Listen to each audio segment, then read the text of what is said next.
Everything.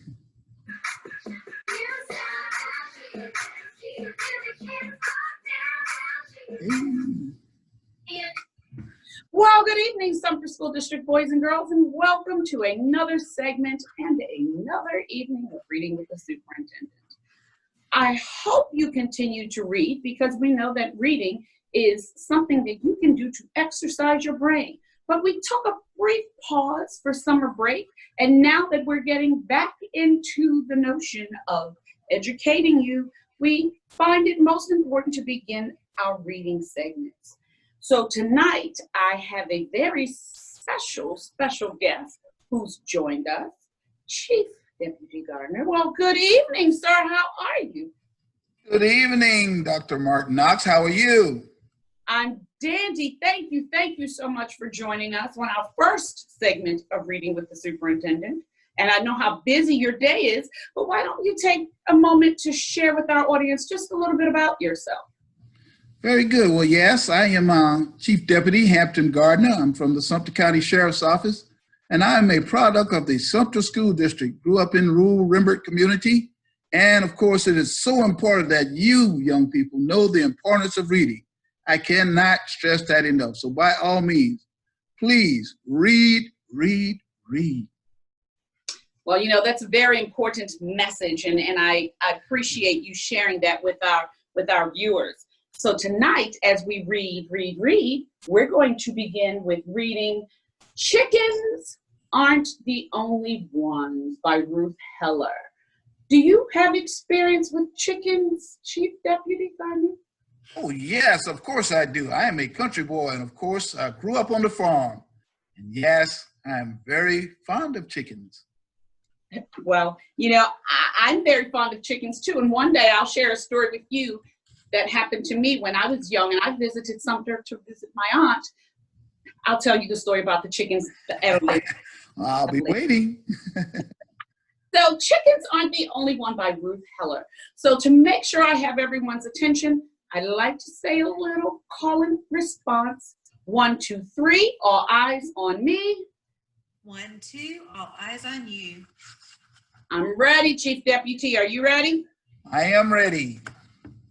So chickens lay the eggs you buy. The eggs you buy, boil or fry, or? Let me ask you a question. Do you like your eggs boiled or fried? I like my eggs fried. You like them fried? Well, I like to dye eggs or leave alone so you can see what grew inside naturally.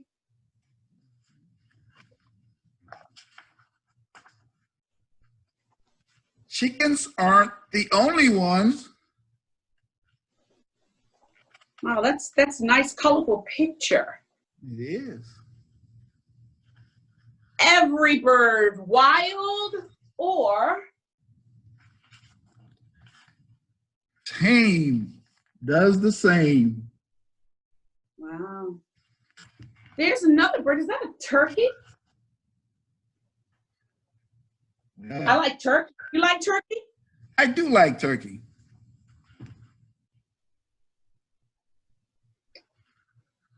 The ostrich lays eggs, the largest egg, the hummingbird, the smallest. Have you ever eaten an ostrich egg? Oh no, I've never had that now. That seems to be a large egg, but I've never had an ostrich egg. Oh. I heard they're expensive. Are they? Okay. See, chickens aren't the only ones. Most snakes lay eggs, and lizards too. And crocodiles and turtles do.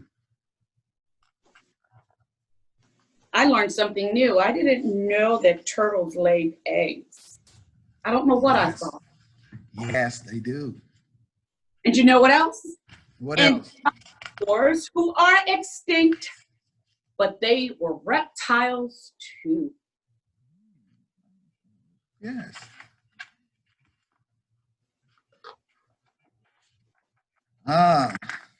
Frogs and toads and salamanders. They lay eggs. And when they hatch, they're tadpoles who grow legs and climb a lily pad, just like their mom and dad. They don't have claws or scaly skins. They are amphibians.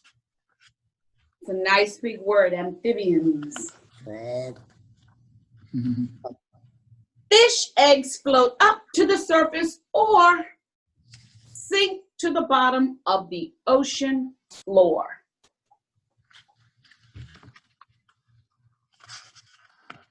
Aren't fish eggs expensive?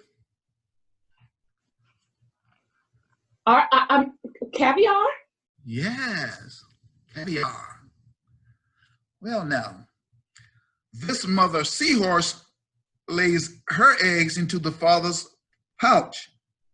He keeps them there until they hatch, and then he's through.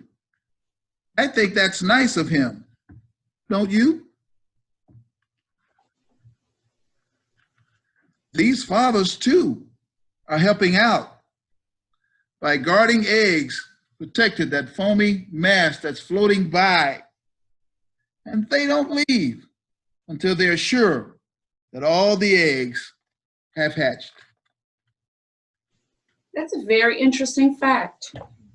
Very interesting. Oh, look at these. These don't look like eggs to me, but they were laid in the sea. This one by a shark, this one by a ray, is a mermaid's purse, they say. I didn't know mermaids had purses. I didn't either. I guess We might. something too.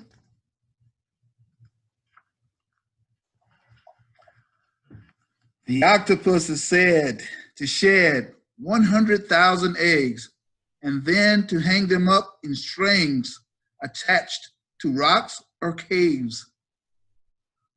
The moon sail's eggs are mixed with sand to form this color-looking band.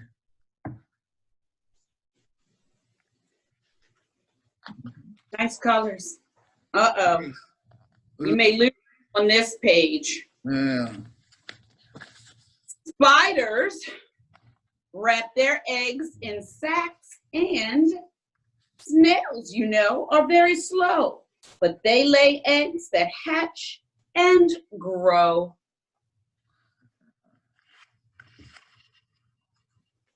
A snail moves very slow, don't it? It sure does. I wonder, does it lay eggs fast or slow? That's a good question, Doc. Insects who have 6 legs and lay many different kinds of eggs. This one will hatch into a hungry caterpillar who will change into this, grow and grow and grow, and then climb up a stem and a chrysalis and change again one summer morn. That's how. Uh-oh. That's how Guess what? a beautiful butterfly is born. Oh, yes. Very beautiful. And animals with fur or hair who nurse their young and don't lay eggs are known as mammals or mammalia. But these are 2 exceptions, and they both live in Australia.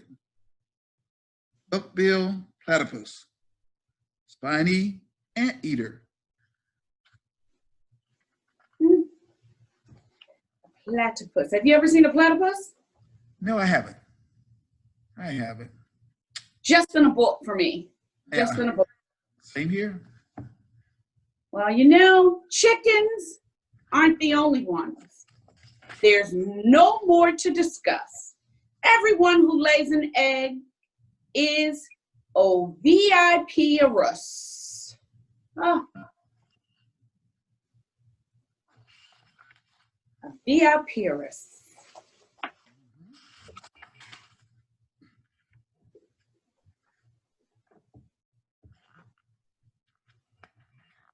Animals who won't lay eggs have babies born, alive and well.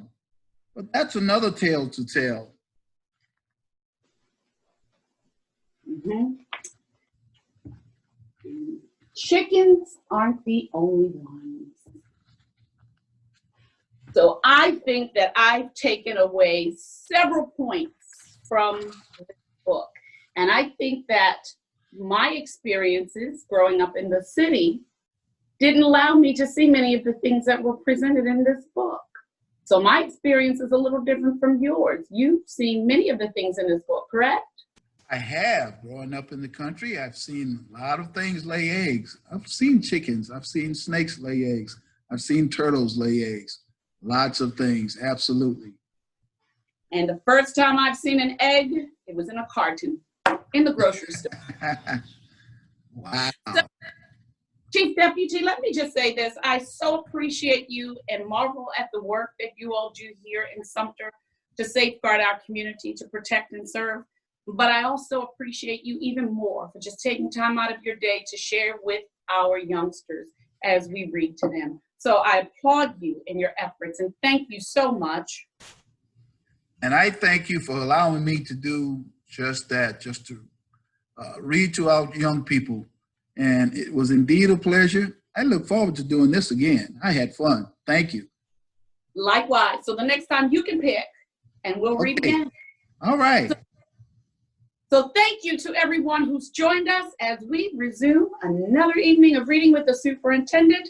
Thank you again, Chief Deputy Gardner, and thank you to all of our viewers. Have a great night, and we'll see you again tomorrow. Take care. Hey.